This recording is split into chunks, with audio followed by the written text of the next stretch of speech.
yung mga naghahabol na mga yaman o mga na-acquire nila dito sa sanlibutan, tulad ng relasyon, tulad ng trabaho, negosyo. So ito yung mga hinahabol ng tao. So kaya nga ang Biblia, so ito yung ating pagninilay-nilayan, nagtitiwala ba tayo na aakayin tayo ng Diyos sa tamang career, tamang tao na ating makakasama habang buhay? Dahil ito yung sinasabi na ang Diyos ang nakakaalam. Siya ang nakakaalam ng lahat sa simula at sa wakas. Ay nakita ang taong magpapala sa ating buhay at umaayon sa ating mga layunin para sa atin. So kaya nga ang tamang tao ay hindi lamang matatagpuan. Ito yung ipinapahayag ng Diyos ang mga nagtitiwala sa Kanyang pamumuno.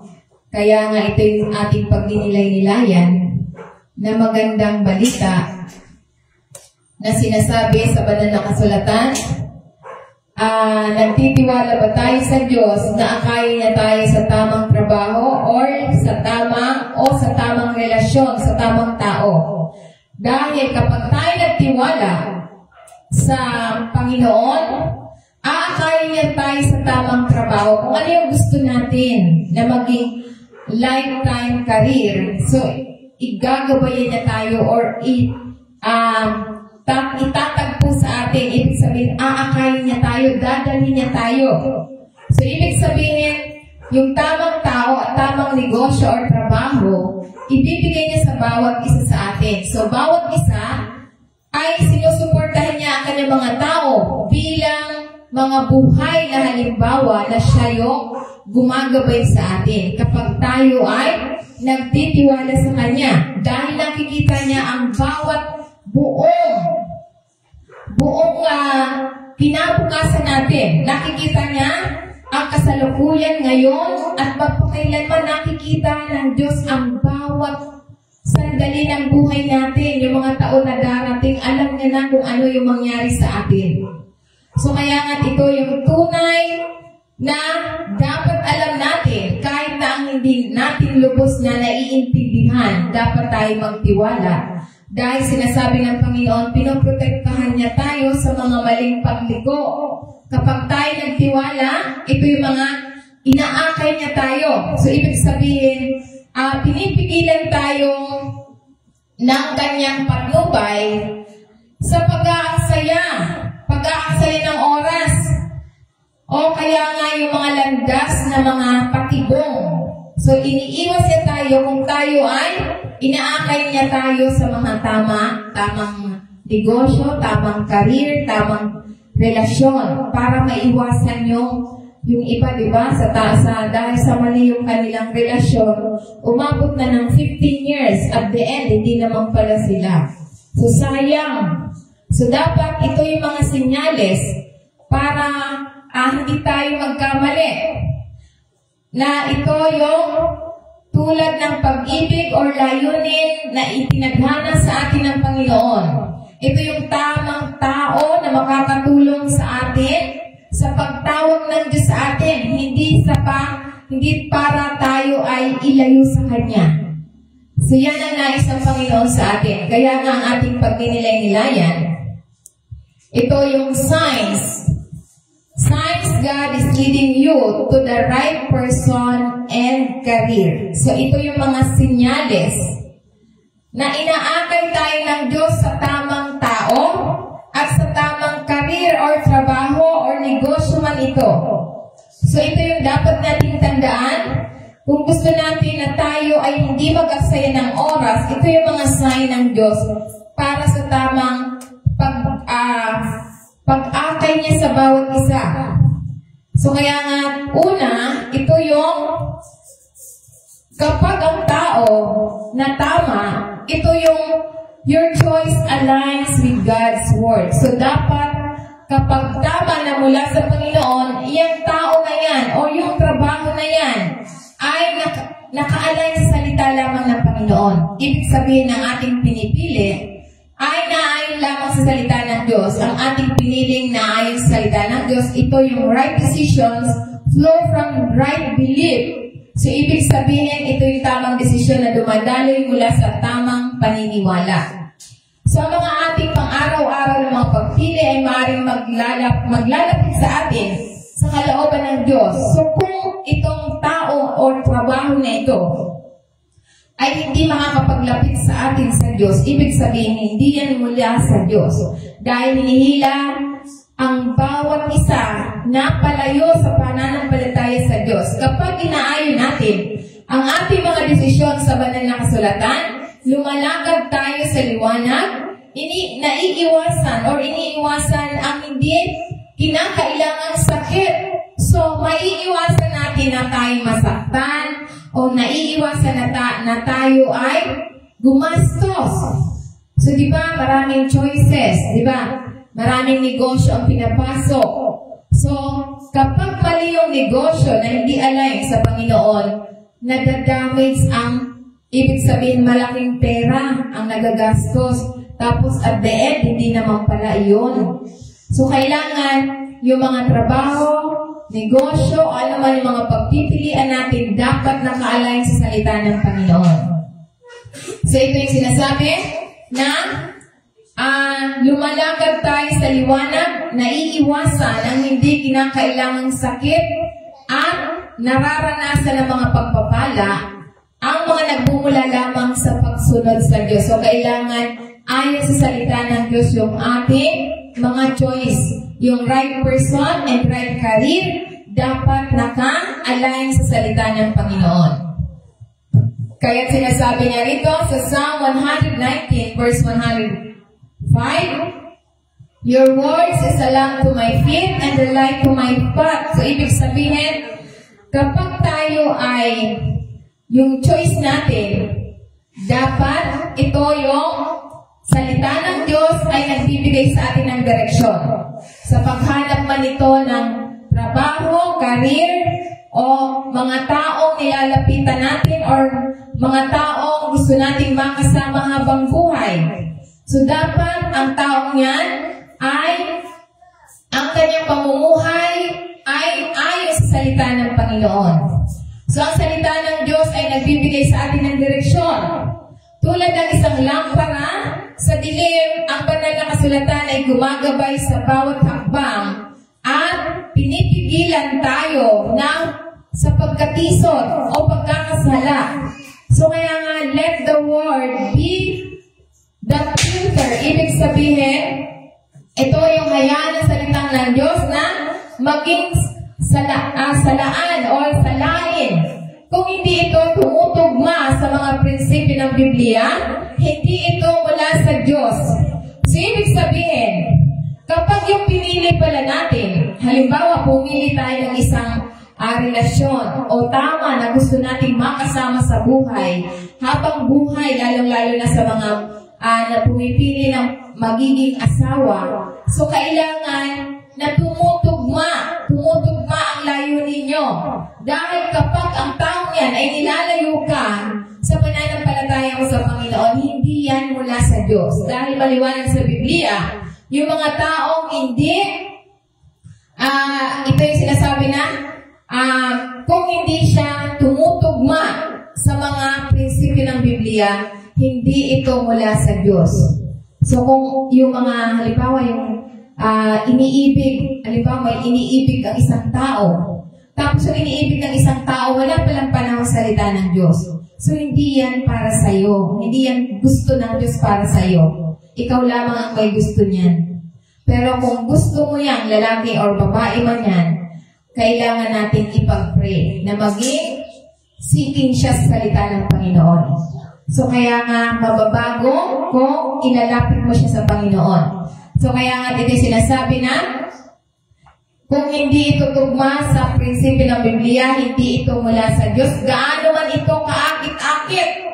So, gaano man ito ka-sexy, kaganda, sa trabaho man, gaano man kalaki ang sweldo. Kung inilalayo ka naman sa pananampalataya sa Diyos na 24 hours nagtatrabaho ka na dyan, hindi yan mula sa Diyos.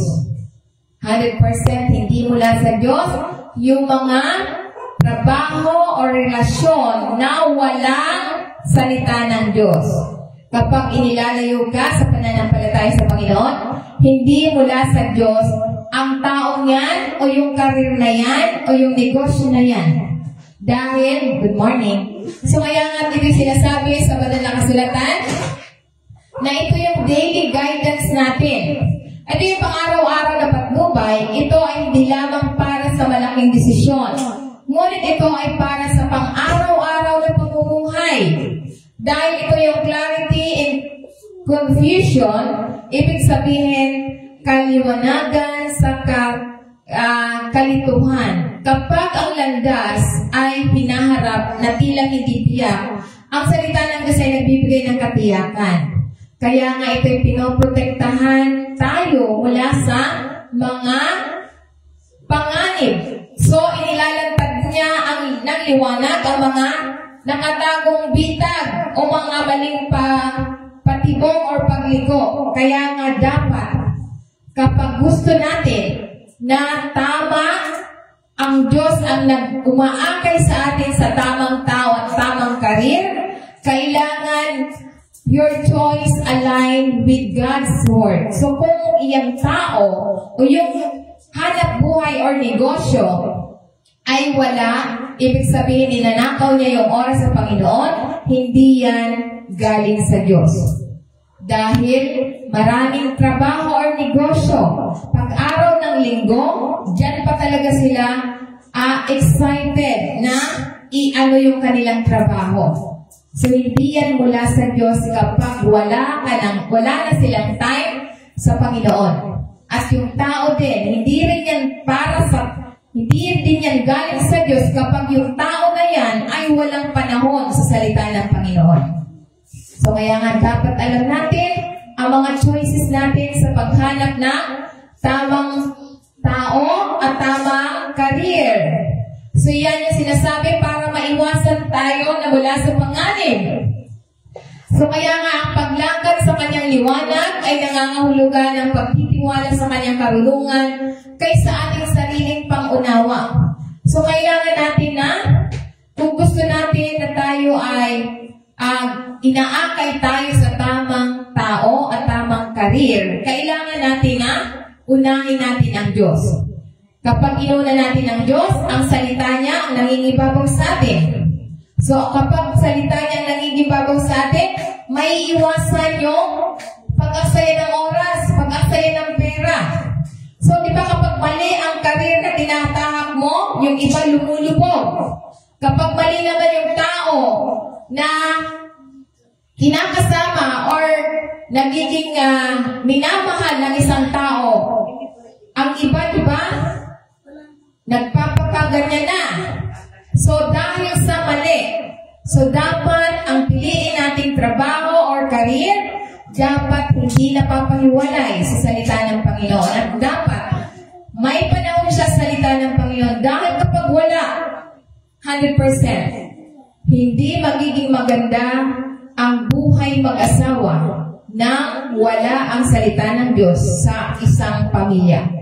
So kaya nga ito'y sinasabi na dapat hanapin muna natin ang kanyang katuwiran at ang kanyang kaharian. So ang lahat ng mga bagay na ibibigay sa atin ay mahuhulog na lamang sa ating tahanan.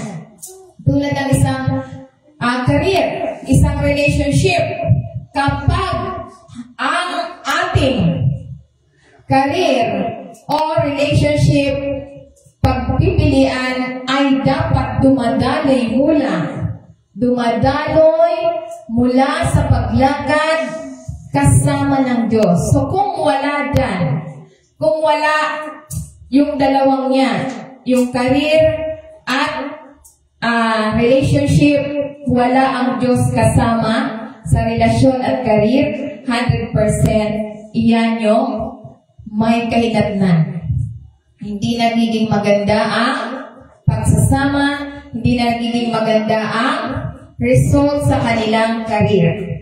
So, kailangan Huwag tayong yung mga may chance pa na pumili ng karelasyon o makakasama sa buhay, dapat piliin natin na align sa salita ng Diyos yung ating magiging kasama or magiging trabaho. Align sa salita ng Diyos sapagkat kung ang tao o ang landas ng karera ay humihila sa atin palayo sa mga utos ng Diyos, ito ay hindi mula sa Diyos. Iyan ang katotohanan. Maraming trabaho, negosyo, na pag-araw para sa Panginoon, doon sila excited na ipalaganap ang kanilang mga trabaho or negosyo. Kapag ganyan ang trabaho, wala nang panahon sa salita ng Diyos, hindi yan mula sa Diyos. Maliwanag sa Biblia. Ang mula sa Diyos, dapat first priority natin ang Panginoon.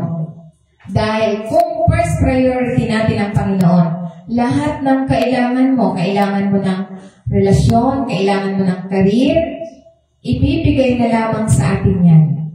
Kaya, yan yung dapat nating pagnilay-nilayan. Tulad na lamang sa halimbawa ni Joseph. Si Joseph ay isang halimbawa na tinanggihan ni Joseph ang asawa ni Potiphar dahil nilabag nito ang batas ng Diyos. So, kahit na maaari nitong isulong ang kanyang karera sa maikling panahon. So, kaya nga, ito yung halimbawa na si Joseph. Mababasa natin yan sa Genesis 39 verse 7. Sabi niya rito, at pagkaraan ng ilang panahon ay tinitigan ng asawa ng kanyang Panginoon si Joseph at sinabi, sumiping ka sa akin.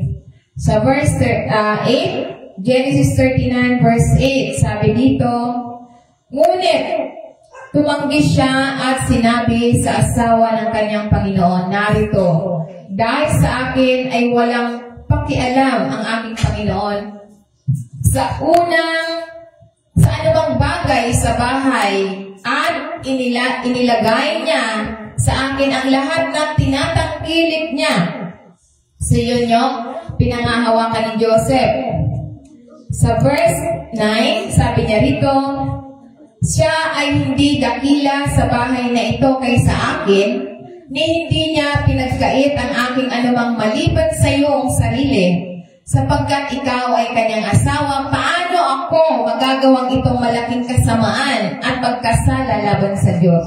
So ito yung pinangawakan ni Joseph. So ito yung pinili niya na sumunod sa Diyos, sa salita ng Diyos kaysa kanyang emosyon. So ibig sabihin, tayo bilang mga mananampalataya, hindi dapat tayo nabubuhay sa emosyon. Ibig sabihin, na kahit gusto-gusto ng ating puso at yung ginagawa ng tao ay hindi naman para dun sa salita ng Panginoon, dapat pigilan natin dahil binigyan tayo ng Panginoon ng self-control. Pag-ibig, pagpigil, kapangyarihan para mapigilan natin kung ano yung bugso ng damdamin. So, ibig sabihin, kahit na kaakit-akit ang isang tao o isang negosyo, kung ito naman ay pinapalayo ka sa pananampalataya sa Diyos, hindi ito para sa Diyos. Hindi ito ang nais ng Diyos sa atin. Kaya nga tulad ni Joseph, siya ay lumayo dahil alam niya, pwede niya namang gawin sa asawa ni Potiphar dahil wala naman nakatingin. Ngunit ang salita ng Diyos, ang pinangahawakan niya na hindi siya pwede magkasala laban sa Diyos at sa kanyang amo. Kaya nga ito yung moral integridad na tinanggihan ni Joseph ang kasalanan, hindi lamang dahil sa katapatan kay Potiphar, kundi dahil sa paggalang sa Diyos. So dapat, kung minamahal natin ang salita ng Diyos, igagalang natin ang Diyos. Kapag mali na, huwag natin pairalin ang emosyon.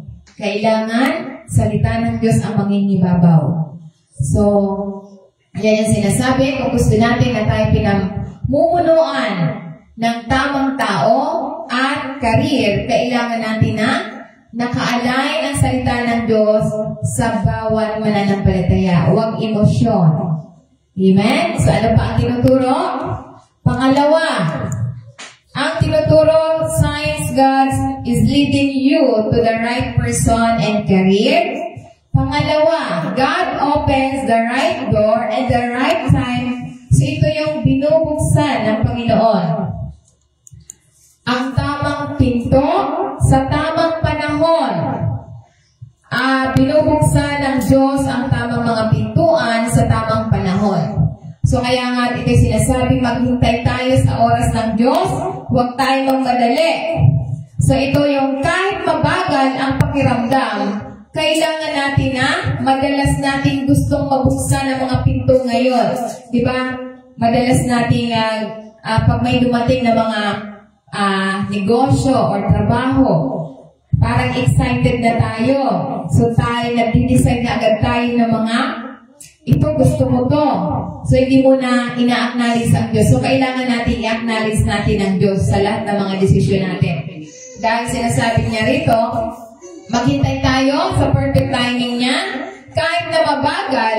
So, ito yung madalas nating gustong mabuksan ang mga pinto ngayon. Ngunit ang karunungan, ang pag-ibig ng Diyos ay nangangahulugan na naghihintay siya hanggang sa sandaling ito na magdadala ng pinakamalaking pagpapala at proteksyon. So, kailangan, yung mga desisyon natin, isinaalang-alang natin na ito ba ay ikinaluluwalhati ng Panginoon kapag ginawa ko ito? Mapoproteksyonan ba ako kapag sinunod ko ito, kapag ginrap ko ito?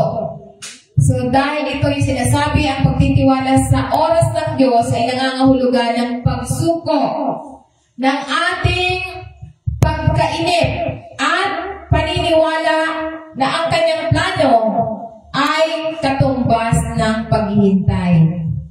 So, kaya sinasabi niya sa banal na kasulatan, sa Ecclesiastes chapter 3 verse 11, He has made everything beautiful in His time. Also, He has put eternity into man's heart yet, so that he cannot find out what God has done from the beginning and to the end. So, ibig sabihin, ginawa ng Diyos ang lahat ng bagay na maganda sa kanyang tamang panahon.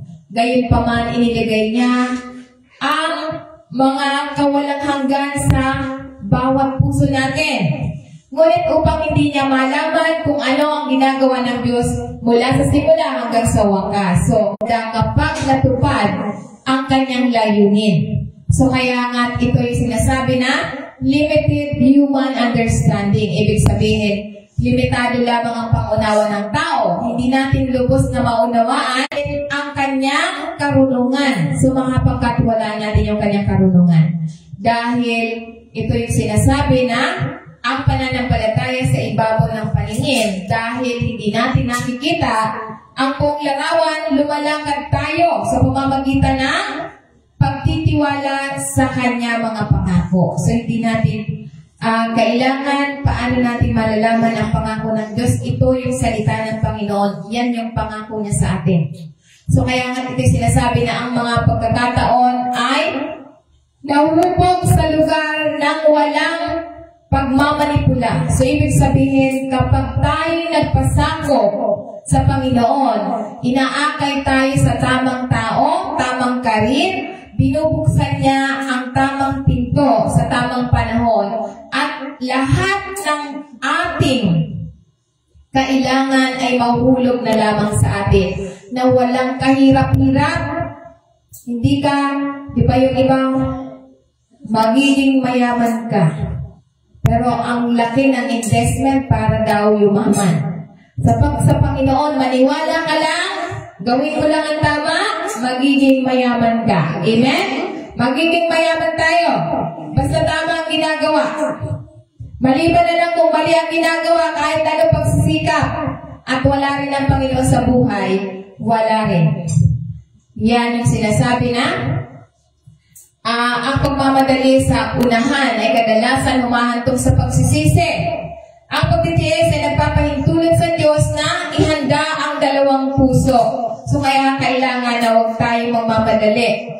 Ibig sabihin, lahat ng career o maging sa trabaho, maging sa negosyo, maging sa mga tao na gusto nating makasama habang buhay, kailangan i-surrender natin sa Panginoon lahat.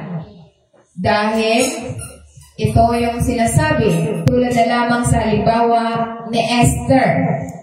Si Esther, ito yung isang halimbawa na sa palasyo para sa panahong tulad nito na ginagampanan ang kanyang tungkulin sa plano ng Diyos at perfectong sandali. Sa Esther chapter 4 verse 14, for if you keep silent at this time, relief and deliverance will rise for the Jews from another place, but you and your father's house will perish, and who knows whether you have not come to the kingdom for such a time as this? So ito yung sinasabi na magandang balita na sinasabi na ito yung ang pinakamataas na layunin ng Diyos, kahit na sa mga kadaganapan ay tilang random. Itinalaga niya ng Diyos ang mga tao sa madiskarteng paraan para sa kanyang mga plano. So tulad ni Esther, ito yung katahimikan sa harap ng kasamaan ay isang anyo ng pagsuway. Tinatawag ng Diyos ang kanyang mga tao upang kumilos. Kaya nga sinasabi niya rito, mananay gagawa ng Panginoon kung tatanggi ang isang tao, gagamitin ang Diyos ng iba, ngunit maaaring makaligtaan natin ang pagpapala na magiging instrumento sa atin ng Diyos. So makakalimutan natin kapag hindi tama yung ginagawa ng isang tao. Kaya nga ito yung sinasabi na ito yung ating mga kakayahan at mapapagkukunan at pagkakataon ay maaaring itinakda ng Diyos para sa pangangailangan natin at sa ating mga paligid. Ngunit kapag hindi tayo sumusunod, ito ay makakaligtaan sa atin. Ibig sabihin, hindi na makakarating sa atin dahil hindi sa pagsunod. Ito yung dapat natin gawin na faith in action. Ang pagsunod ay madalas na nangangailangan na sundin. Ngunit ito ay nakaayon lamang sa layunin, sa ating layunin sa Diyos. So, iyan yung sinasabi. Kaya tulad din ni Haring David, isang halimbawa din si Haring David, ito yung naghintay si David na maraming taon para matupad ang pangako ng Diyos. Hindi niya pinilit na pumunta sa trono. So, ito yung sinasabi sa 1 Samuel chapter 16 verse 13, na magkagayoy kinuha ni Samuel ang sungay ng langis at pinahiran niya ng langis sa gitna ng kanyang mga kapatid. At ang Espiritu ng Panginoon ay dumaloy kay David mula sa araw na yon, at Samuel ay bumangon at naparoon sa Rama. So kaya nga ito'y sinasabi na ito yung kwento ni David, na sinasabi na naghintay si David na maraming taon para matupad ang pangako ng Diyos. Pinahira ng Diyos si Samuel, si David bilang hari habang nagpapastol pa. So, siya ay nagpapastol pa sa mga tupa. Ngunit, sa halip na umupo kaagad sa trono, napaharap si David sa mga taon ng paghihintay, mga panganib, at kawalan ng katiyakan. So bago ipinromot si David, ito yung naranasan ni David, na siya ay naghirap. Siya ay sinasabi na ang tapat, siya ay tapat, na naglingkod kay Saul, tumakas para sa kanyang buhay, at nagtiis ng maling paratang. Ngunit tumanggi si David na kumain ng mga bagay sa sarili niyang mga kamay, kahit na sa nagkaroon siya ng pagkakataong patayin si Saul. At sa huli, ang perfect timing ng Diyos ay naglagay kay David sa trono.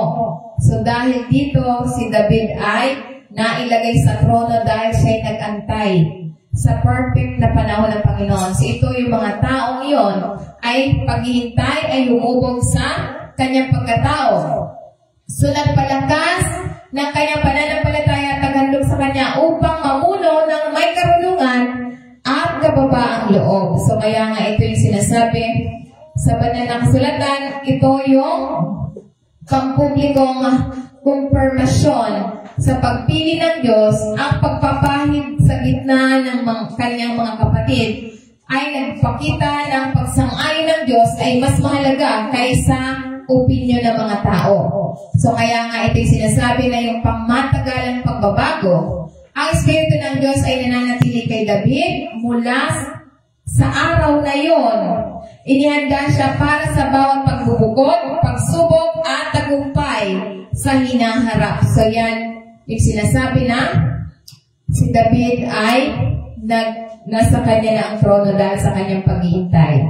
So ano pa ang tinuturo sa atin? Signs God is leading you to the right person or career. So ito yung sinasabi. Pangatlo, ito yung God's protect you from wrong connection. You have peace, not pressure. So kapag tayo ay naakay tayo ng Diyos sa tamang tao or tamang trabaho, so career, pinoprotektahan tayo ng Diyos mula sa maling mga koneksyon. Mga maling, mayroon tayong kapayapaan at hindi napipressure. Hindi tayo napipressure. Kapag tama, dahil tayo inaakay ng Diyos sa tamang tao at tamang career. So kaya nga ito'y sinasabi sa banal na kasulatan na ang banal na proteksyon ay kadalasang nagagaling sa inyo ng mga saradong pinto at inalis na mga tao. So ibig sabihin, inaalis ng Diyos yung mga tao na hindi na mali. So kaya nga dito sinasabi sa banal na kasulatan na hindi lahat ng relasyon ay biyaya. Lagi na lang, walang pagkakaisa. Dito hindi biyaya. Ang pag-ibig at karunungan ng Diyos ay kadalasang pinoprotektahan tayo sa pamamagitan ng pag-alis o pagharang ng away dito, galit doon, inggit dito, walang kabutihan, puro na lang sama ng loob ang ipinalalabas, yan ay hindi mula sa Panginoon. Dahil sabi dito na palagi na lang panggigipit o kalituhan ang binibigay ng isang trabaho, negosyo, o relasyon. So kaya nga malalaman na natin kung tama ba ang ating career o tama ba ang relasyon na pinapasok natin. Kung nasa relasyon na kayo at ganyan at tayo na mawala, kailangan paalisin yung espiritu na nasa taong yan. Dahil mababago yan. Kapag dahil ang mag-asawa or ayaw nyo na tagalang mong mawala, ang relasyon or trabaho, kailangan kung ano yung nakikita nyo, dapat paalisin. At magpasalamat na kayo kung ano yung gusto nyo sa trabaho or negosyo or relasyon.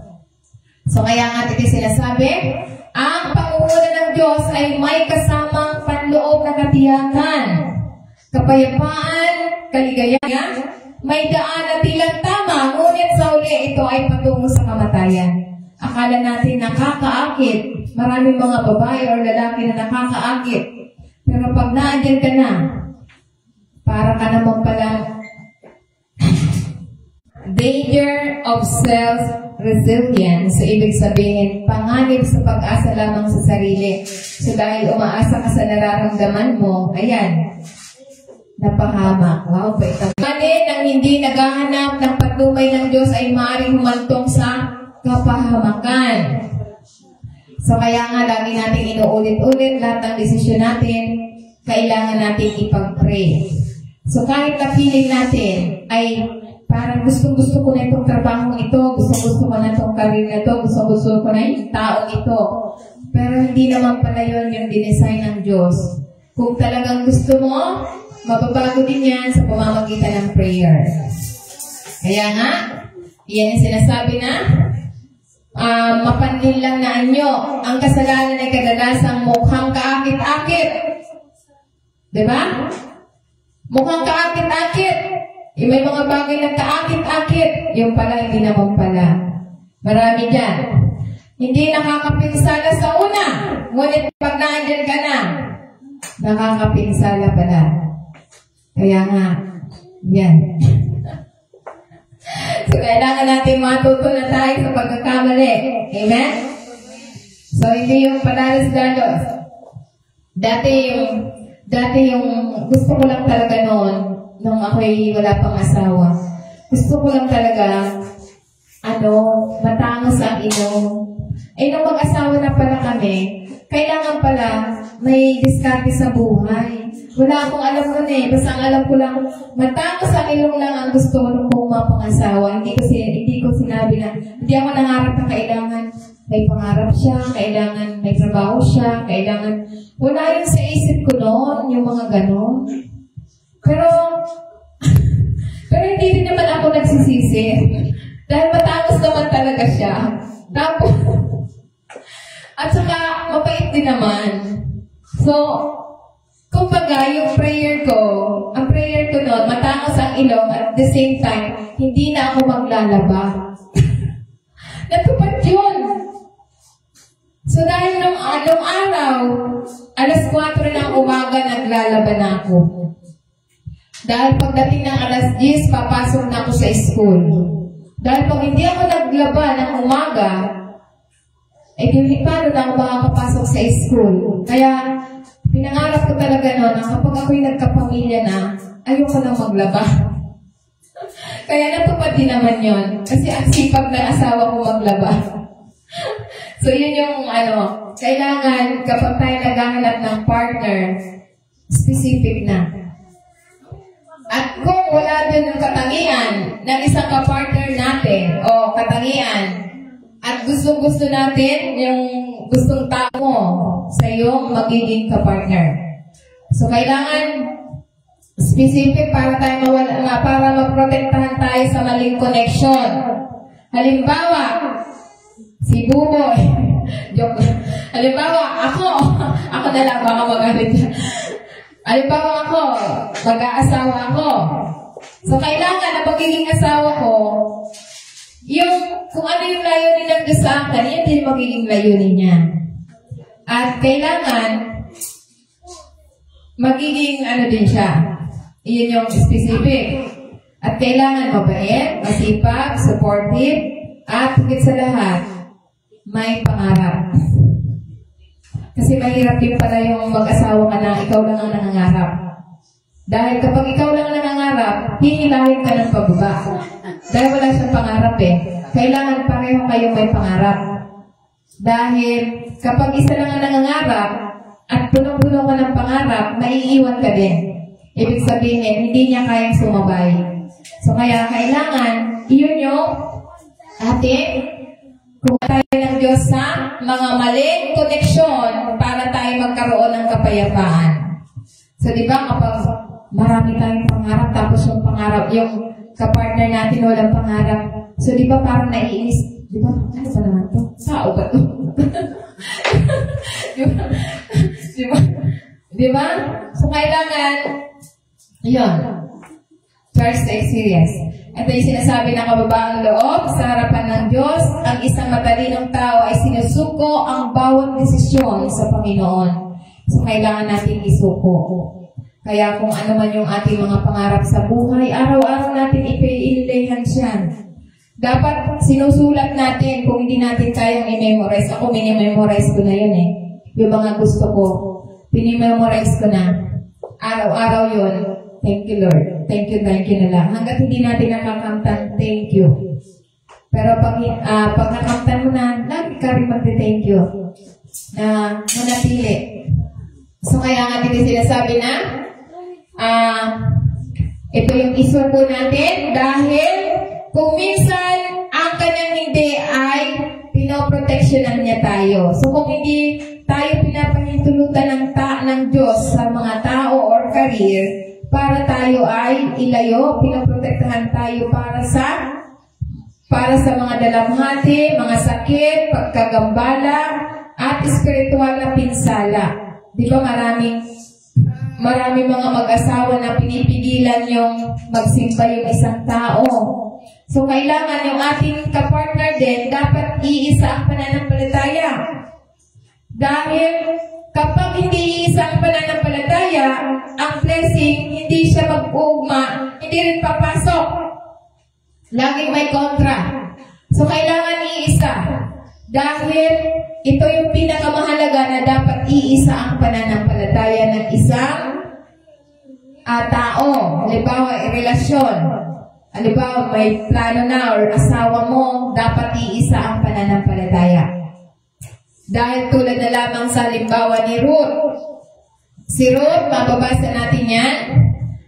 Nadama ni Ruth ang kapayapaan na nagtrabaho sa bukid ni Boaz, kung saan inayos ng Diyos ang kanyang hinaharap na relasyon at katiwasayan. So ito si Ruth ay isang balo. So dahil dito, ito yung sinasabi na sa Ruth chapter 2 verse 10, na magkagayoy nagpatira pa siya at yumukod sa lupa at sinabi sa kanya, bakit ako nakasumpong ng biyaya sa iyong mga mata na ako'y iyong pansinin? Yabang ako'y isang dayuhan. So kaya nga kapag tama yung tao na lumapit sa atin, mapapansin natin na tayo'y pinagpala. Meron nga akong narinig, mula nung kami nagkarelasyon, puro malas na lang yung na-experience ko. So, ibig sabihin, kapag puro malas ang na-experience sa isang relasyon, hindi yan mula sa Panginoon. Dahil sabi nga ng Panginoon, ito yung sinasabi yung Ruth chapter 2 verse 10, na magkagayoy nagpatira pa at yumukod sa lupa at sinabi sa kanya, bakit nakasumpong ako ng biyaya sa iyong mga mata na ako'y pinanapansinin mo? So, ibig sabihin, tayo pagpapala kapag tama. So, ibig sabihin, ito yung sinasabi na kababaang loob sa harapan ng pabor ng Diyos. Nakilala ni Ruth na hindi siya karapat-dapat sa kabaitan ni Boaz, na sumasalamin kung paano tayo dapat tumugon sa biyaya ng Diyos. So, ibig sabihin, kapag pinadala ng Diyos ang kanyang tao, ito'y isang pagpapala sa tao o sa karir o sa negosyo. So, kaya nga ito sinasabi pa sa verse 11. Sabi dito sa verse 11, ngunit sinagot siya ni Boaz, ang lahat ng ginagawa mo para sa aking biyanan mula nang mamatay ang iyong asawa, ay nasabi na sa akin ng buo. At kung paano mo iniwan ang iyong ama at ina at ang iyong sariling lupain at pumunta sa iyong biyanang bayang hindi mo kilala noon. So ito yung nakilala na ni Boaz, si Ruth. Kaya nga ito yung napansin ang katapatan ng pag-ibig. Ang katapatan at sakripisyo ni Ruth kay Noemi ay hindi nakita ng tao. So kaya nga ito yung sinasabi, ngunit ito ay nakita ng Diyos. Kaya sinasabi pa sa verse 12. Verse 12, sinabi dito, ito yung gagantihan ko ang Panginoon sa iyong ginawa at ang buong gantimpalay ibibigay ko sa iyo ng Panginoon. Ibibigay sa iyo ng Panginoon, ang Diyos ng Israel, na sa ilalim ng kanyang mga pakpak ay naparito ka upang magkanlog. So, ibig sabihin, ito yung God's rewards for trust. So, ibig sabihin, ipinahayag ni Boaz na ang Panginoon mismo ang gaganti sa kanya, na nagpapakita ng pinaparangal ng Diyos ang mga nanganganlong o nagtitiwala sa Panginoon. So ito yung sinasabi na patungo, na sinasabi na tulad ni Ruth, nang umalis siya sa kanyang tinubuang bayan, ang pagsulat sa Diyos ay kadalasang nangangailangan ng panganib na puno ng pananampalataya. So dahil dito, ito yung protection under God's wing. Dahil isang makapangyarihang larawan ng pangangalaga, kaligtasan at probisyon ng Diyos para sa mga naghahanap sa Panginoon. Tulad ni Ruth, siya ay inayos ng Panginoon ang kanyang relasyon, naging asawa siya ni Boaz, at naging maayos yung kanyang career. Dahil naging asawa niya si Boaz, ito yung isang mayaman sa lupain. So kamag-anak din ito ng dati niyang asawa. So kaya nga, kapag tama ang tao or career, magiging maunlad ang bawat mananampalataya. Kaya ano pa ang tinuturo? Pang-apat. Ito yung sinasabi, look for God's confirmation and God uses others to confirm it. So, ibig sabihin, ito yung sinasabi na hanapin ang confirmation ng Diyos at ginagamit ng Diyos ang iba para sa confirmation ito. Madalas na pinagtitibay ng Diyos ang kanyang direksyon para sa isang buhay sa pamamagitan ng kanyang salita, kapayapaan sa loob, at mga tinig na mga Diyos na payo. So, ito yung sinasabi kapag galing sa Panginoon, nakabatay lamang sa kasulatan. So, kaya nga ito sinasabi, kapag pinangungunahan tayo ng Diyos, hindi tayo niya iiwan sa pagdududa. Hindi tayo magdududa dahil naka-align tayo sa salita ng Panginoon. So, ibig sabihin, ito yung pinapatubayan tayo ng kanyang salita sa pamamagitan ng banal na kasulatan. Binibigyan tayo ng kapayapaan sa pamamagitan ng banal na espiritu, mga pangyayari at madalas sa pamamagitan ng ibang mga mananampalataya na nagsasalita ng katotohanan. So, ginagamit ng Diyos ang impormasyon para tayo ay protektahan mula sa panilang pagkainip at maling landas. So, mahalaga na kino-confirm natin. Ibig sabihin, Lord, ito na ba ay para sa akin? Ito ba ay nakakaluwalhati sa iyo? So, dapat tayo ay maghintay ng confirmation sa Panginoon dahil madalas na kinukumpirma ng Diyos ang patnubay niya sa pamamagitan ng banal na kasulatan. Matalinong payo at kapayapaan sa pamamagitan ng panalangin at siya ay bukas o sarado mga pintuan. So kaya nga mahalaga tulad na lamang sa sinasabi sa 2 Corinthians 13 verse 1, This is the third time I am coming to you. Every charge must be established by the evidence of 2 or 3 witnesses. So, ibig sabihin, ito yung confirmation na dapat sinasabi na confirmation ang katotohanan na sinasabi na hindi dapat itatag sa sabi-sabi. Ngunit, ito ay sa pamamagitan ng patunay na maraming saksi na spiritual na discernment, pagkakakilanlan. So, ibig sabihin, ito yung spiritual na pag-unawa sa pagtuturo, propesya, o pagtutuwid. So, ang Diyos ay madalas na nagbibigay ng kumpirmasyon. Sa pamamagitan ng banal na kasulatan, maka-Diyos na payo at mga pangyayari. So, kaya nga mahalagang sinasabi na paraan ng Diyos sa pagbibigay ng kalinawan. So, yung mga paraan ng Diyos sa pamamagitan ng salita ng Panginoon o kaya doon sa mga nagpapahayag na propesya. So, kaya nga ito yung sinasabi na glory to God. Sa Diyos lamang ang papuri. So, hindi sa akin. So, kaya nga sabi nga ni Miss B, totoo na hulaan mo? Sabi ko, yes. Alam ko, confirmation lang ang dapat kong malaman dahil alam ko na ginawa mo. So, yun, akin na lang yun. So, kaya yun sinasabi na kailangan natin ng confirmation. Malalaman natin sa mga taong nag-prophesy ng salita ng Panginoon. So, nalalaman sa banal na kasulatan. Kaya nga nagulat siya nang sinabi ko, confirmation lang ang kailangan ko.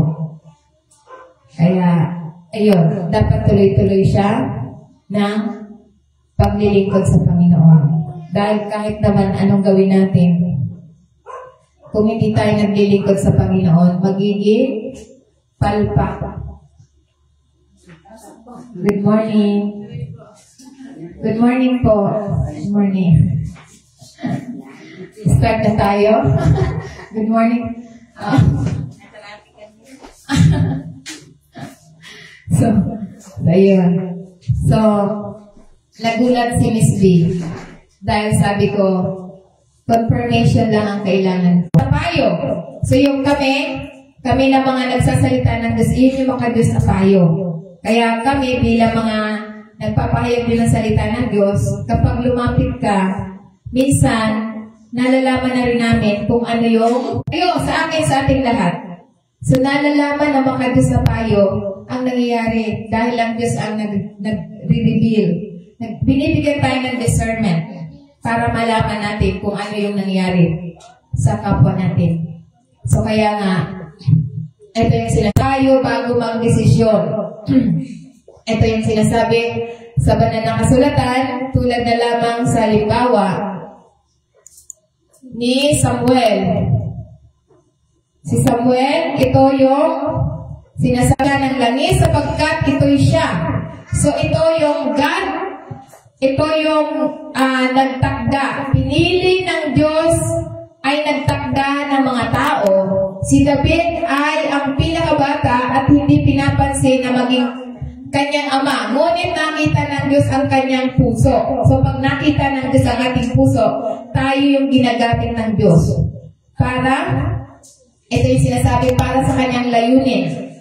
Pagpapahid para sa layunin, so ang langis ay sumasagisag sa pagpapatawad ng Diyos at pagtatalaga kay David bilang isang hari. So kaya sinasabi pa sa verse 13, sabi niya rito, na magkagayon kinuha ni Samuel ang sungay ng langis at pinahiran siya ng langis sa gitna ng kanyang mga kapatid at ang Espiritu ng Panginoon ay dumaloy kay David mula sa araw na yon at Samuel ay bumangon na naparoon sa Rama. So ito yung Espiritu na mula sa araw na yon, ang banal na Espiritu ay nagbigay kay David ng lakas ng loob, karunungan at lakas para sa paglalakbay sa hinaharap. So ito yung sinasabi na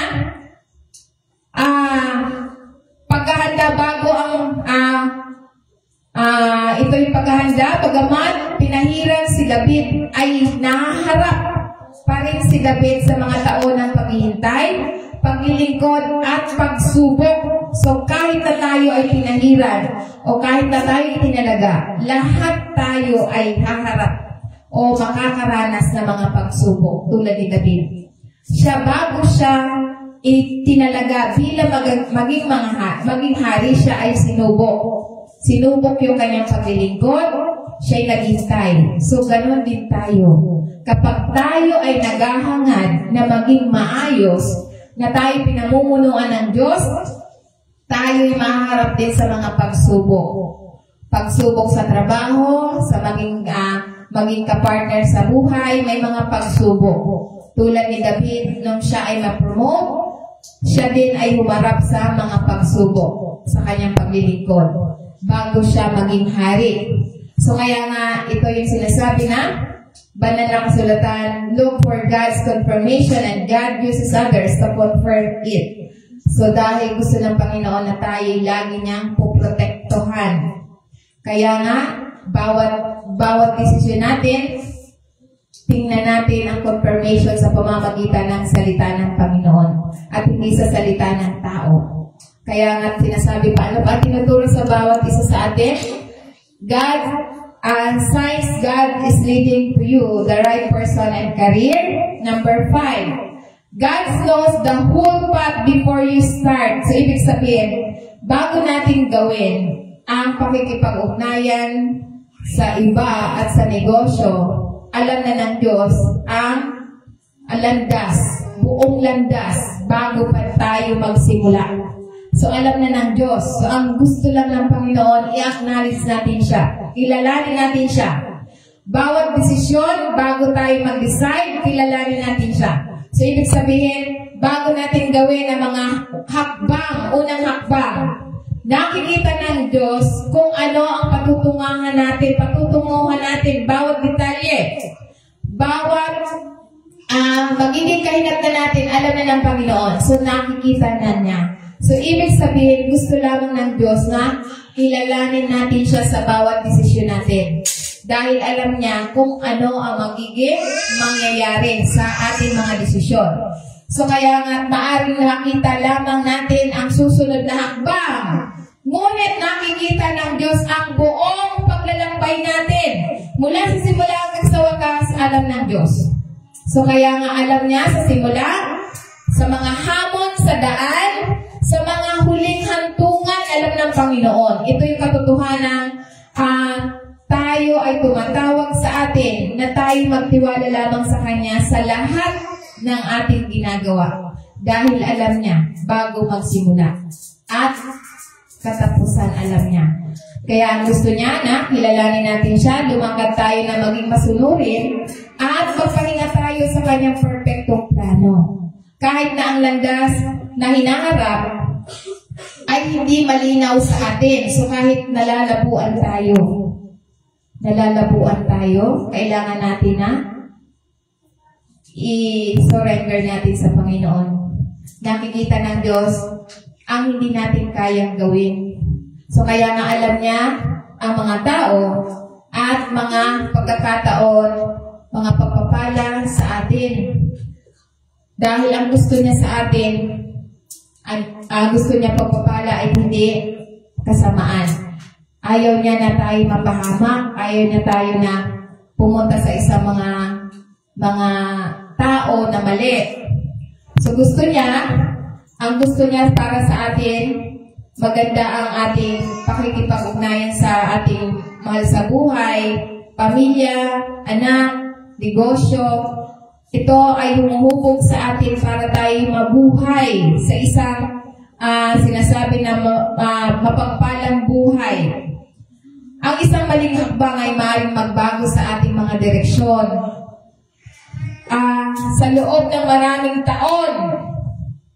So kaya nga kapag mali, na wala na hindi natin ina-acknowledge sa Panginoon, ito yung sinasabi na papapunta tayo sa mga maling trabaho, maling negosyo. Ako, bago nga ako naging tama, napakadami kong mali. Napakadami kong mali. At biruin mo, nalubog ako sa utang dahil mali ang aking mga napunta mga negosyo. So, lahat ng mga yan ay proseso. So, magiging tama lamang yan kapag kinilala na natin ang Panginoon.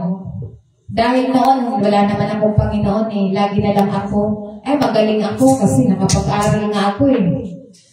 First year high school hanggang college, nakapag-aral nga ako sa sarili ko. Laging ako, akin.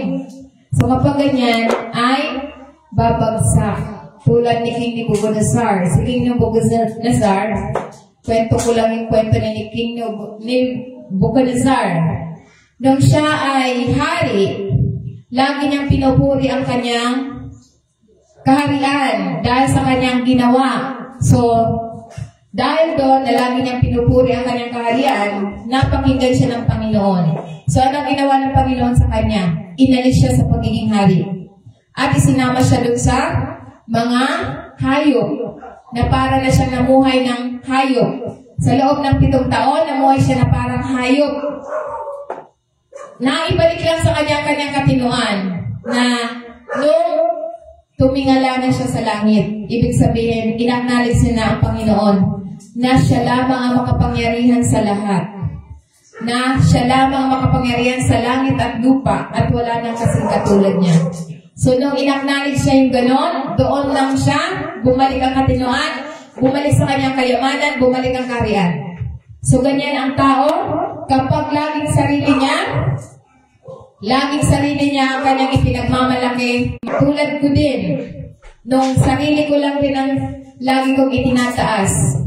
Dahil noong araw, sabi ko, hindi ko naman kailangan sila dahil hindi naman nga sila nagpaaral sa akin eh. Ganun ang sabi ko noon. Hindi naman siya nagpaaral sa akin eh. Hindi nga sila gumasa sa akin. So, dahil doon, kahit anong gawin ko, hindi ako umunlad. Trabaho, negosyo, so hindi ako umunlad. So, kaya nga, kapag lagi tayo at hindi natin ina-acknowledge sa Panginoon na siya ang nakakaalam ng lahat, So, kaya ang tao'y bumabagsak. So, kaya nga ito'y sinasabi na bago magsabi ng oo sa isang tao o isang trabaho, dapat sabihin muna natin sa Diyos, oo Lord, susunod ako. At hindi ako susunod sa sarili kong karunungan. So, yan ang dapat natin gawin para hindi na tayo magkamali. Dahil alam ng Diyos ang lahat, simula. Kaya nga sinasabi niya sa Proverbs 3 verse 5, lagi natin itong nababanggit, di ba? Trust in the Lord with all your heart and lean not on your own understanding. Verse 6, sabi niya, in all your ways submit to Him and He will make your path straight. O ibig sabihin, lahat ng desisyon natin, kailangan natin ipagkatiwala. Maliit man ito o malaki, kailangan natin ipagkatiwala. Lalong-lalo na sa mga desisyon ng pagkatatrabaho, pagninegosyo, pagpili na makakasama sa buhay, lalong-lalo na yung pagpili sa makakasama sa buhay. Kailangan natin i-acknowledge ang Diyos. Dahil diyan nakasalalay kung tayo magiging maunlad or magiging purdoy. Alam niyo yung purdoy. So, kailangan dahil kapag mali ang tao na makakasama mo sa buhay, hindi papasok ang biyaya ng Panginoon.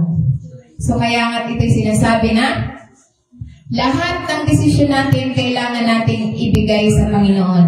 Dahil sa pamamagitan ng panalangin, hindi lamang tayo sinasagot ng Panginoon. Hinihiling natin sa Diyos na iayon tayo sa Kanyang hangarin, sa Kanyang kalooban, hindi lamang sa gusto natin. Kailangan sa kalooban ng Diyos, hindi sa gusto natin. Dahil maraming nagkakamali sa mga gusto na hindi naman layunin ng Diyos. So kaya nga matuto tayong huminto, manalangin, bago tayo gumawa ng mga malaking desisyon sa buhay.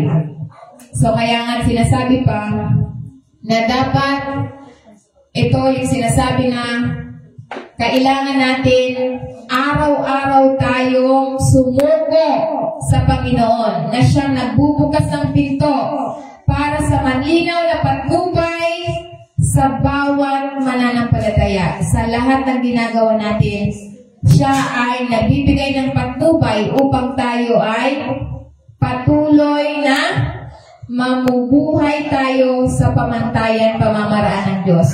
So kaya nga ito yung tulad na lamang sa halimbawa ni Abraham. Si Abraham, isang halimbawa, Abraham servant trusted God. So ibig sabihin, ito yung pag-aasawa ni Isaac. So dahil dito, dahil sinasabi, si Abraham, ang lingkod ni Abraham ay nagtiwala sa Diyos, nagagabay sa kanya, sa tamang asawa para kay Isaac. Ang lingkod ni Abraham ay nanalangin bago hanapin ang mapapangasawa ni Isaac. So, ibig sabihin, lahat ng desisyon natin, kailangan natin ipanalangin. Tulad nito, isang halimbawa, gusto na ni Abraham na magkaroon ng asawa yung kanyang anak na si Isaac. Sa paghahanap ng asawa para kay Isaac, mababasa natin yan sa buong chapter na Genesis chapter 24 verse hanggang mahaba yan, 60 plus. So, summary lamang po ang aking babanggitin. Ito yung pag-aasawa ni Isaac. So, dahil dito, ito yung paglalakbay at panalangin ng lingkod ni Isaac. Naglakbay ang lingkod ni Abraham patungo sa Mesopotamia. Dala ang regalo nang malapit na siya sa lungsod ng Nor, nanalangin siya sa Diyos na nagbigay sa kanya ng tanda upang malaman kung sino ang nararapat na maging asawa ni Isaac. Ang kanyang panalangin na humingi siya ng babaeng mag-alok ng tubig sa kanya at sa kanya mga kamelyo ang isang itinakda ng Diyos. So, bago tayo magdesisyon, kailangan manalangin. Tulad ng servant ni Isaac, servant ni Abraham, siya'y nanalangin. At ang panalangin niya na, sabi niya rito, Sinabi niya, "O Panginoon, Diyos na aking Panginoon, si Abraham, naway bigyan mo ako ng matagumpay." Nang tagumpay ngayon sa pagpapakita ng tapat na pag-ibig sa aking Panginoon na si Abraham. So ito yung panalangin niya. Panalangin para sa patnubay, para sa paghahanap ng mapapangasawa ni Isaac. Ang lingkod ni Abraham ay nanalangin, humingi siya ng direksyon sa Panginoon. So ito yung kumpirmasyon. Di ba kanina nabanggit natin na kailangan may kumpirmasyon bago tayo magdesisyon? So ito yung ginawa ng servant ni Abraham para sa magiging asawa ni Isaac. So sa verse 13, sinabi niya rito, "Narito ako'y nakatayo sa tabi ng bukal ng tubig, at ang mga anak na babae, ang mga lalaki ng bayan ay lumabas upang umigib." Sa verse 14, sabi niya rito sa verse 14, "Hayaan ang dalagang aking sasabihin, ibaba mo ang iyong banga, upang ako'y makainom, at kung sino ang magsabi uminom ka, at painumin ko ang iyong mga kamelyo, ay siya ang iyong itinalaga para sa aking lingkod na si Isaac. Sa pamamagitan nito, malalaman ko na nagpakita ka ng tapat na pag-ibig sa aking Panginoon." So ito yung panalangin ng servant. Kaya nga ito yung nangyari, na nagtiwala siya ang pananampalataya sa provision. Dahil ang Diyos ang magpuprovide, so yung katangian na idinidesire o ipinalangin ng lingkod ni Abraham, ito'y naganap. So nagtiwala siya sa kakayahan ng Diyos sa tamang tao para kay Isaac. So verse 15, at sinabi niya rito, bago niya matapos ang pagsasalita, narito si Rebecca. At naipinanganak sa na asawa ni Nor, anak ni Mecca na asawa ni Nor, na kapatid ni Abraham, ay lumabas na bitbit ang kanyang banga sa kanyang balikat. So dahil dito, ito yung agarang sagot ng Diyos. Bago pa man siya matapos sa pagdarasal, ay isinugo na ng Diyos si Rebecca na ipakita ang perfectong oras ng Diyos sa paghahanap. So ibig sabihin, ang Diyos mismo ang magdadala sa atin ng tamang tao kung tayo nananalangin para hindi tayo magkamali. Dahil alam niya sa simula, ito yung kumpirmasyon sa pamamagitan ng karakter. So ang senyales na hiniling niya na hindi basta-basta sinubok nito ang kabaitan, kababaang loob at pagiging lingkod puso. Ang mga katangiang akma para sa asawa ni Isaac. So na kay Rebecca, yung hinahanap ng lingkod ni Abraham. So ibig sabihin, kapag tayo nananalangin, ibibigay talaga ng Diyos kung ano yung ugma, tugma, akma. So ibig sabihin, suitable. Kaya nga, di ba, nung sinabi ng Panginoon na bibigyan ko si Adan ng suitable, hindi compatible. Kailangan ito yung ugma, akma. So dahil dito, ito yung sinasabi na tama yung asawa ni Isaac.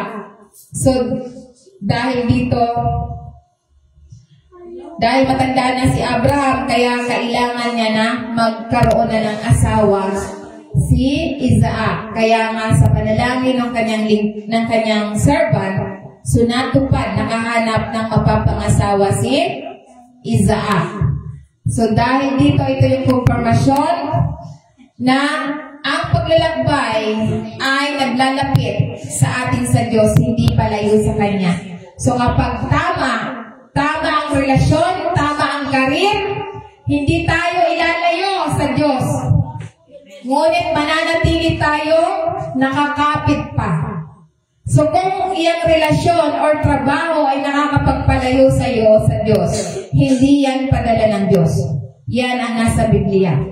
So kaya nga dito sinasabi sa banal na kasulatan na tulad nila ang kwento ng pag-aasawa ni Isaac at Rebecca Rebecca ay isang magandang halimbawa ng pananampalataya, pagtitiwala sa Diyos, at ang kahalagahan ng paghahanap ng kasama sa buhay na naayon lamang sa plano ng Diyos. So kapag hindi plano ng Diyos, talagang magulo ang relasyon.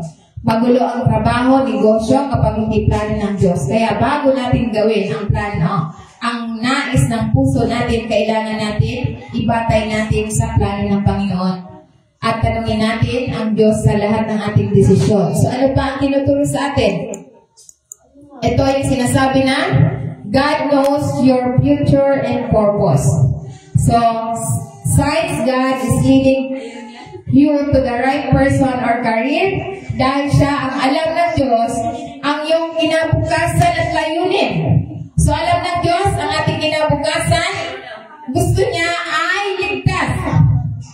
Ang ating kinabukasan ay ligtas. Yan ang gusto ng Panginoon. Kaya, yan ang sinasabi, kapag tayo ginagabayan, inaangay tayo sa tamang tao or tamang career, gusto ng Panginoon na ligtas ang ating kinabukasan. Dahil ito yung kanyang kamay, ang ating kinabukasan ay hindi, kapag wala ang Diyos sa atin, ang kinabukasan ng tao ay hindi tiyak. Hindi tiyak. Alam ng Diyos ang landas na dapat nating tahakin at ang layunin na dapat nating tahakin dahil tayo kanyang nilikha upang matupad ang kanyang layunin sa atin. Bagamat hindi tayo sigurado sa ating kinabukasan, ngunit alam ng Diyos ang ating kinabukasan. Maaari tayong magpahinga sa katotohanan na ang ating buhay ay bahagi ng kanyang banal na plano. So kaya nga, His plan are prosper you. Ibig sabihin, ang plano niya sa atin ay gusto niya na tayo maunlad. Gusto na tayo ay maging mabuti. Gusto niya na tayo ay walang mahirap, walang may sakit, walang problematic. Yan ang plano ng Diyos sa atin. So kaya nga sinasabi niya sa banal na kasulatan, Jeremiah 29 verse 11, for I know the thoughts that I think toward you, says the Lord, thoughts of peace and not of evil, to give you an expected end. So ibig sabihin, ito yung sinasabi na gusto ng Panginoon na tayo'y bigyan ng masaganang buhay. Gusto ng Panginoon na tayo ay, ibig sabihin, may plano ang Diyos sa atin, kahit na ang buhay ay hindi natin sigurado. Plano ng Diyos ay kapayapaan, tapos mali ang trabaho o mali ang tao na yung nakakasama o nagiging gawain. Palagay ba natin ay may kapayapaan sa iyong trabaho o sa iyong relasyon? Walang kapayapaan kapag wala ang Diyos sa buhay. So kaya nga ito sinasabi na ang kanyang plano ay nagdudulot ng kapayapaan. Hindi pinsala. Siya ay gumagawa para sa ating ikabubuti. Siya lamang ang gumagawa para tayo ay maging mabuti. So ito yung sinasabi na ang pag-asa at kinabukasan, gusto niya na tayo ligtas. Gusto niya na hindi tayo mapahamak. Kaya nga pinadala niya ang kanyang bugtong na anak ng sino mang sumasampalataya hindi mapahamak. So kaya gusto niya tayong lahat ay ligtas sa pamamagitan lamang ng Panginoon Kristo. Kaya nga ito yung sinasabi na gusto niya ang kanyang layunin ay matupad sa atin. Ang tamang tao ay hindi lamang magpapasaya sa atin, ngunit tutulungan tayong mabuhay, isabuhay ang salita ng Panginoon. Ang pagkatawag ng Panginoon sa atin. Dahil kapag isinabuhay natin ang pagkatawag ng Panginoon sa atin, lahat mananatili. Mananatili ang kasiyahan habang naglilingkod sa Panginoon. Mananatili na yung mga biyaya ng Panginoon, mananatili sa atin. Dahil ito yung plano ng Diyos.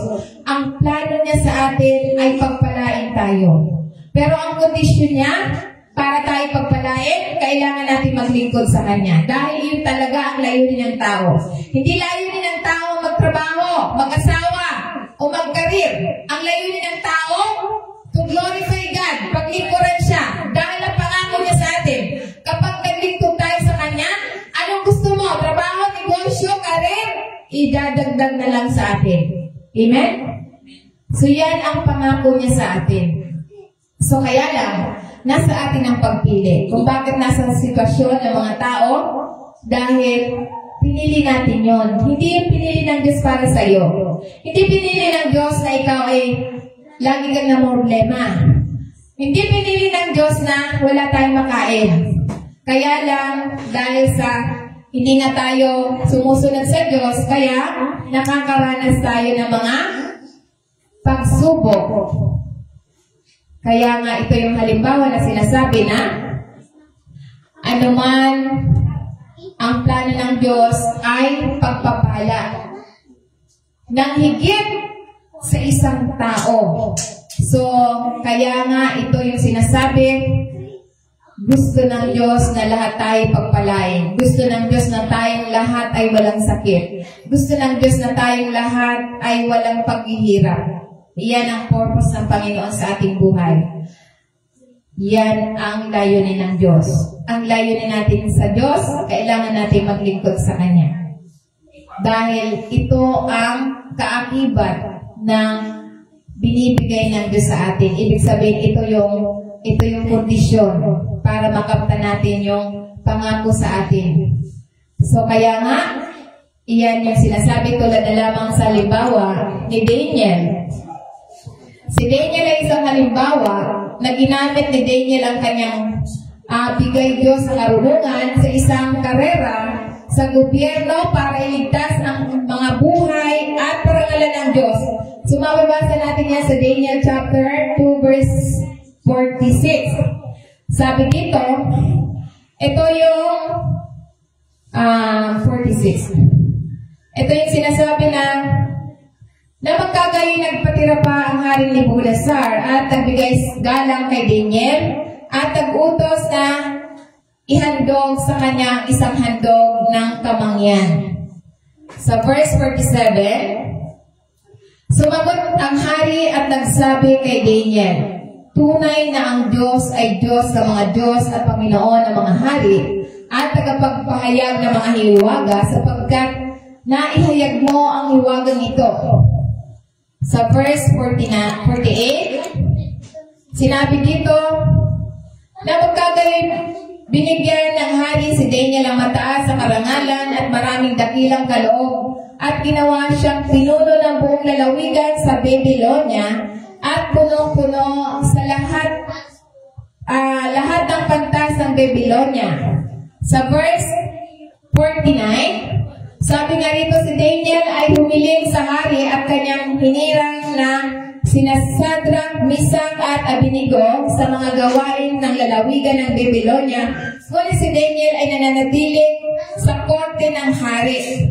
So ito yung sinasabi na pagkilala sa kapangyarihan ng Diyos. So kahit na isang paganong hari ay kinilala ang dakilang Diyos ng Israel.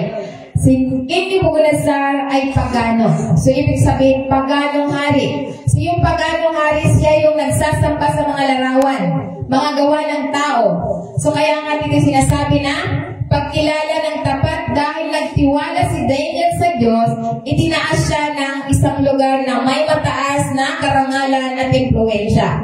So dahil dito, ito yung impluwensya sa pamamagitan ng integridad. Ginamit ni Daniel ang kanyang promotion hindi para sa makasariling pakinabang, kundi para sa iangat ang kanyang mga kaibigan nila Sadrach, Mesach at Abednego. So dahil ang kapangyarihan ng Diyos sa mga bansa, ipinapakita nito na maaaring itaas ng Diyos ang mga kanyang mga tao sa mga posisyon ng impluwensya kahit na sa ibang bansa. So, ibig sabihin, itinaas si Daniel ng Diyos dahil yung Diyos doon ni King Nebuchadnezzar ay mga larawan. So, kaya nga, ano pa ang tinuturo sa atin? Signs God is leading you that the right person and career.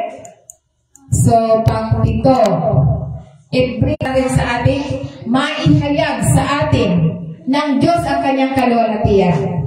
Alangan naman, halimbawa, sasabihin natin, ang Diyos ay supplier, tapos yung nagpapahayag ay walang makain. Hindi natin isinasabuhay ang salita ng Diyos. Tayo yung unang husgahan. Tayo yung unang makakatanggap ng punishment.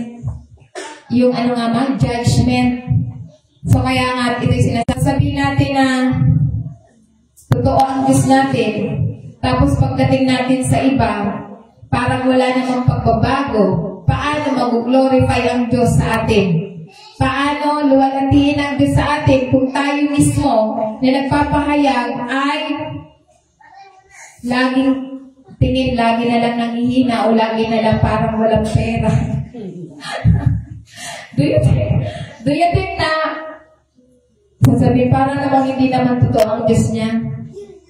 Sasabihin na the best supplier daw ang Diyos, bakit wala yung masaing? So kaya nga tayo muna yung pinagpapala ng Panginoon. Pinagpapala tayo, ginagabayan tayo, at sinusustentuhan tayo ng Panginoon kapag isinusuko talaga natin sa Kanya ang lahat. Kaya nga ito yung sinasabi na nakikita, ito yung sinasabi na pinakakakaraniwang bagay tulad ng pagkain, pag-inom, dapat ito ay nagpaparangal sa Diyos. Dahil ang ating buhay, may layunin tayo. Ang layunin ng ating buhay, ang pinakalayunin ng ating buhay, bilang mga mananampalataya, to glorify God. Luwalhatiin natin ang Diyos sa lahat ng bagay. Do you think na maluluwalhati ang Diyos kapag tayo ay laging namumblema? Laging na lang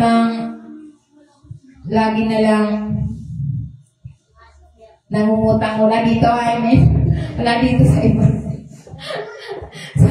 so kaya nga dito sinasabi sa banal na kasulatan na ito yung hindi lamang tungkol sa malaking gawa ng pananampalataya, kundi pati na rin sa pang-araw-araw nating mga pagpilian at salubin. Mahalaga pang-araw-araw na pagkilos kahit nasa pinakakaraniwang bagay tulad ng pag-inom, pagkain, dapat pinaparangalan natin ang Diyos dahil ito yung sinasabi ng mga aral sa buhay na mamuhay tayo ng may motibong nakasentro lamang ang pananampalataya natin sa Kanya. Ito yung sinasabi na dapat alam natin at itanong natin sa ating sarili, nagdudulot ba ito ng kalwalhatian sa Diyos kapag ginawa ko ito? So bago tayo gumawa ng mga action, desisyon, kailangan itanong natin sa Panginoon, ito ba ay nakakaluwalhati ba ito sa Panginoon kapag ginawa ko ito? So ito yung dapat natin itanong sa ating sarili bago tayo gumawa ng desisyon. Kahit sa trabaho, negosyo, relasyon, para maiwasan ang makasariling pamumuhay. So, di ba, may mga kahit magkapatid o mag-asawa, nag-iinggitan. So, parang nag-iilahan pa rin, imbis na magtulungan. So, kaya nga ito yung sinasabi na ang ating mga pagpipilian ay dapat magpapakita ng kababaang loob, pagmamahal, at hindi pagmamataas o paghahanap sa sarili lamang. So, dahil ang tunay na kahulugan ng ating buhay ay matatagpuan lamang natin kapag ang lahat ng ating ginagawa ay ina-acknowledge natin ng Diyos at inaayon natin sa kalooban ng Diyos. So yan ang tunay na kahulugan ng buhay. So kaya nga dito sinasabi na ang pagsamba ay isang pamumuhay, pagluluwalhati sa Diyos ay hindi limitado sa simbahan, ngunit ito'y naaangkop sa ating mga ginagawa. Maging sa trabaho, negosyo, relasyon, lahat ng pag-uugali natin, ito'y uri ng pagsamba sa Panginoon. Kaya nga, ito yung sinasabi na dapat ito'y nakakalugod sa Panginoon. Kaya, yan yung sinasabi na gawin natin na to glorify God. So, tulad na lamang sa halimbawa ni Boaz at Ruth. So, ito yung sinasabi na parang naano ko na po kanina. So dahil dito, ito yung halimbawa ng pag-aasawa at kabuhayan ni Boaz at Ruth, ay hindi lamang nagpapala sa kanila, kundi naging bahagi din sila ng angkan ng ating Panginoon Kristo. So mababasa natin yan sa Ruth chapter 4 verse 13. Kaya kinuha ni Boaz si Ruth na siyang naging asawa niya at siya'y sumiping sa kanya at binigyan siya ng Panginoon ng paglilihin at siya'y nanganak ng isang lalaki.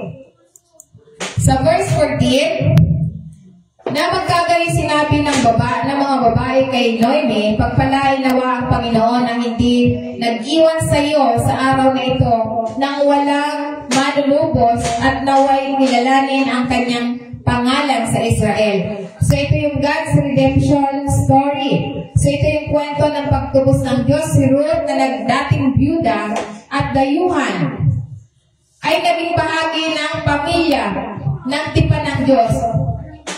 Sa verse 15, ito yung sinasabi sa verse 15, siya ay naging tagapagsauli ng buhay at tagapag-alaga ng katandaan sapagkat ipinanganak siya ng iyong mga manugang na nagmamahal sa iyo ng higit sa iyo kaysa 7 anak na lalaki. Verse 16, sabi dito, na magkagayoy kinuha ni Noemi ang bata at inihiga sa kanyang kandungan at naging yaya niya. Sa verse 17, ito yung sinasabi na binigyan siya ng pangalan ng mga babae kapalit ng bayan na sinasabi, isinilang kay Noemi ang lalaking pinaglaanan niya siya ng Obed at siya'y ama ni Jesse na ang ama ni David. So ito yung sinasabi na dahil dito si Noemi ay minsang nakadama ng kawalan at sama ng loob, ay naibalik ng may kagalakan at pag-asa sa pamamagitan ng pagsilang kay Obed. So ito yung naging anak si Obed. So ito yung si Boaz bilang isang kamag-anak na tubusin ang kanyang kasal kay Ruth ay sumasalamin sa tumutubos na pag-ibig sa pamamagitan ng Panginoon Kristo para sa kanyang mga tao. So ito yung sinasabing angkan ng Mesiya. So dito nagmula ang angkan ng ating Panginoon Kristo. Dito nagmula ang angkan natin. So ito yung si Obed ay naging lolo ng Haring David na inilagay ni Ruth ang direktang talaanakan ng ating Panginoon Kristo. So dito tayo nagmula. So ibang topic na ito, basahin na lamang po sa Mateo chapter 1 verse buong chapter. So iyon lang po yung pasimula ng angkan natin. Nagmula kila doon sa angkan ni Noemi, ni David, the father of David. So yan ang salita ng Panginoon na ipinahayag sa bawat isa sa atin.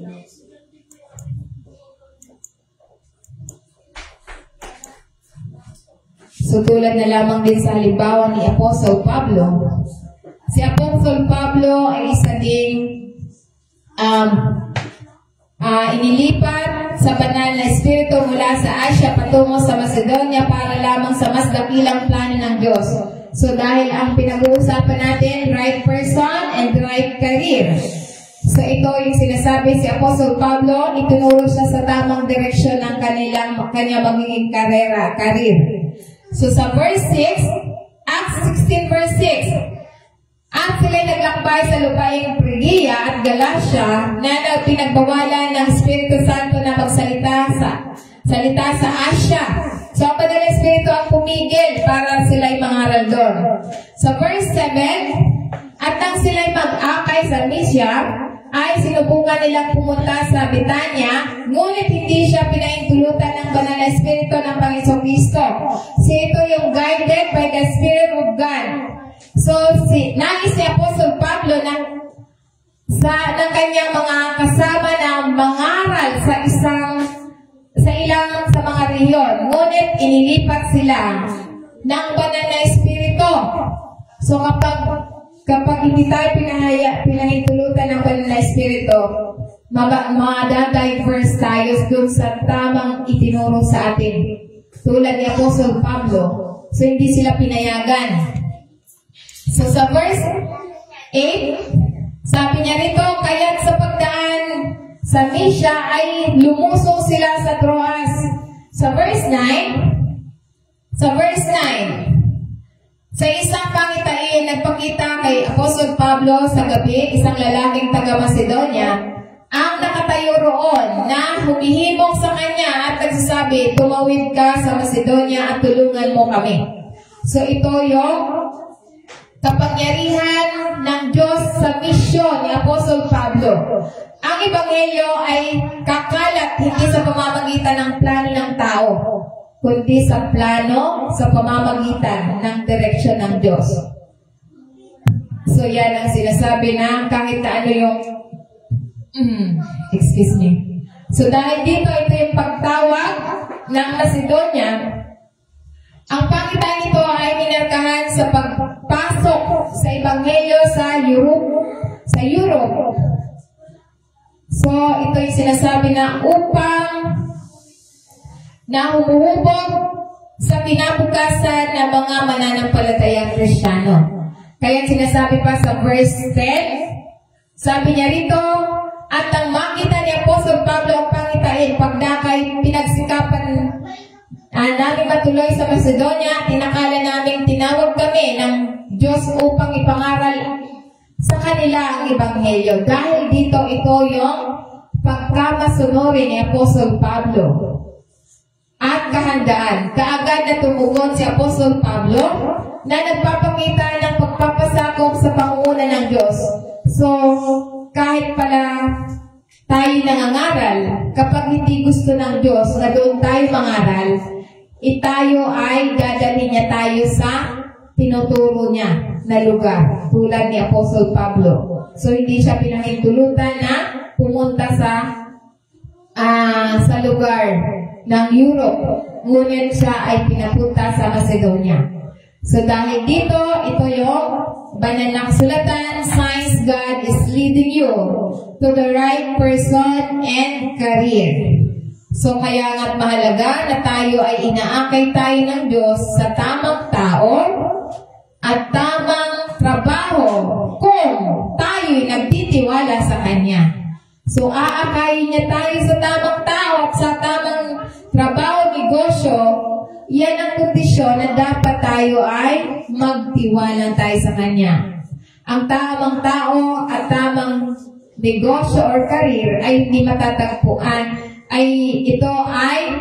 tayo ay pinamumunuan ng Diyos. So ibig sabihin, ang tamang negosyo at tamang tao, ang Diyos ang namumuno sa atin.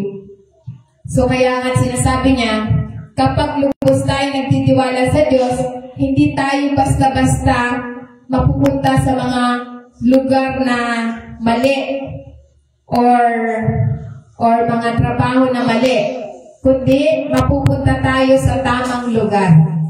Tamang lugar. Kapag nakita natin ang mga palatandaan, ito na magkasama, maaari tayong sumulong na may kumpiyansa na isinulat ng Diyos ang kwento ng iyong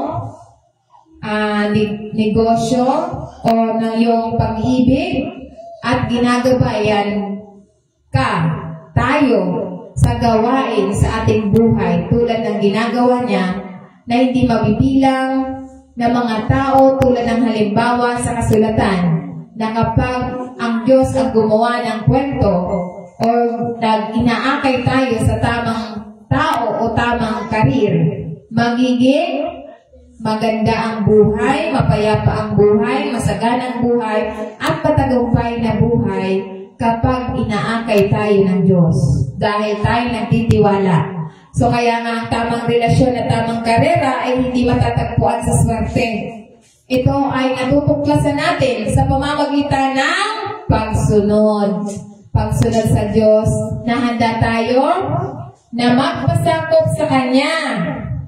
So dahil ang pagtitiwala sa Diyos nangangahulugan ng pagpapakawala na mga maling tao at mga pagkakataon para maging bahagi tayo ng plano ng Diyos. Amen?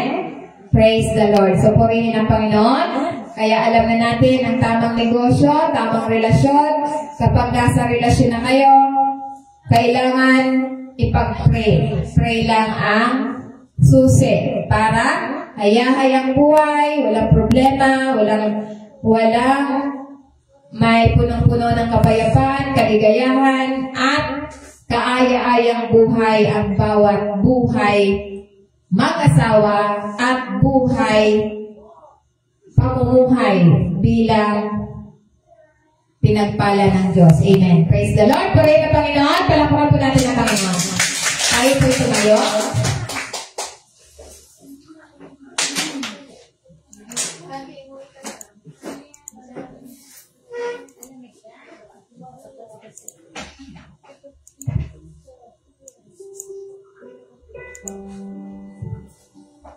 Tayo po yung mawit.